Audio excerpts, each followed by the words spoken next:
Hello friends, welcome back to my channel. இன்றைக்கி நம்ம வீடியோவில் ஒரு லஞ்ச் பாக்ஸ் ரெசிபி தான் பார்க்க போகிறோம். லெமன் சாதம் எப்படி பண்ணுறதுன்னு பார்க்கலாம்.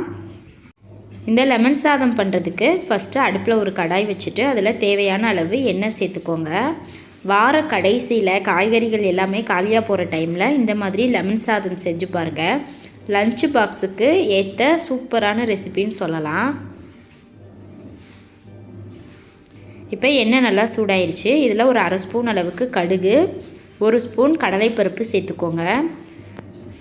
கடுகும் கடலைப்பருப்பும் நல்லா பொரிஞ்சு வரணும். வந்ததுக்கப்புறம் இதில் ஒரு கொத்து கருவேப்பிலை சேர்த்துக்கிறேன். கருவேப்பிலை பொரிஞ்சதுக்கப்புறம் காரத்துக்காக ஒரு 3 பச்சை மிளகாய் இந்த மாதிரி பொடியாக கட் பண்ணியிருக்கேன், அதை சேர்த்துக்கிறேன்.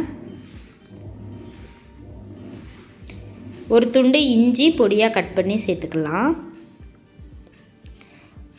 வறுத்த வேர்க்கடலை சேர்த்துக்கிறேன். வேர்க்கடலை கொஞ்சம் அதிகமாகவே சேர்த்துக்கோங்க, அப்போ தான் நல்லா டேஸ்டியாக இருக்கும். ஒவ்வொரு வாய் சாப்பிட்றப்பவும் ஒரு வேர்க்கடலை வந்துச்சுன்னா அதோட டேஸ்ட்டு வேறு லெவலில் இருக்கும். அதனால் எப்பயுமே லெமன் சாதம், புளி சாதம் இந்த மாதிரி வெரைட்டி ரைஸ்லாம் செய்யும் பொழுது வேர்க்கடலை அதிகமாகவே சேர்த்துக்கோங்க. இப்போ இதில் ஒரு அரை ஸ்பூன் மஞ்சள் சேர்த்துக்கலாம்.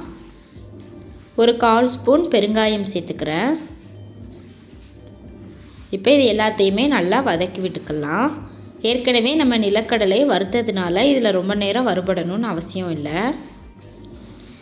இப்போ அடுப்பை ஆஃப் பண்ணிவிட்டு கொஞ்சம் சூடு அடங்கினதுக்கப்புறம் லெமன் பிழிஞ்சு சேர்த்துக்கலாம். சூடாக இருக்கும்போது லெமன் சேர்த்துற வேண்டாம், அப்புறம் கொஞ்சம் கசப்புத்தன்மை எடுத்த மாதிரி இருக்கும். லைட்டான சூடு இருக்கும்போது லெமன் சேர்த்துக்கலாம். நான் இன்றைக்கி 2 எலுமிச்சம்பழத்தை பிழிஞ்சு விட்டுருக்கேன். 3 பேர் சாப்பிட்றதுக்கு 2 லெமன் சரியான அளவாக இருக்கும். இப்போ இதுக்கு தேவையான அளவு உப்பு சேர்த்துக்கலாம்.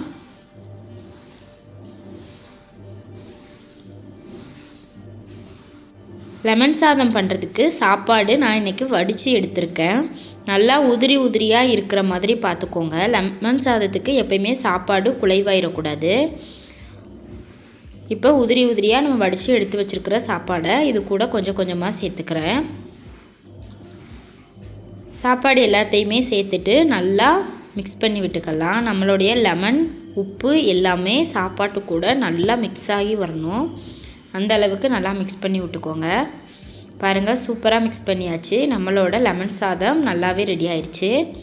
கண்டிப்பாக நீங்களும் இந்த லெமன் சாதம் ட்ரை பண்ணி பாருங்கள். லெமன் சாதத்துக்கு கூட உருளைக்கிழங்கு ஃப்ரை செஞ்சு சாப்பிட்டோன்னா செம்ம டேஸ்ட்டாக இருக்கும். இந்த வீடியோ உங்களுக்கு பிடிச்சிருந்துச்சுன்னா லைக் பண்ணுங்கள், கமெண்ட் பண்ணுங்கள், ஷேர் பண்ணுங்கள். சப்ஸ்கிரைப் பண்ண மறந்துடாதீங்க ஃப்ரெண்ட்ஸ். அப்படியே பக்கத்தில் இருக்கிற பெல் பட்டனையும் கிளிக் பண்ணுங்கள். அப்போ தான் நான் போடுற வீடியோ உடனுக்குடனேயே உங்களுக்கு வந்து சேரும். தேங்க்யூ.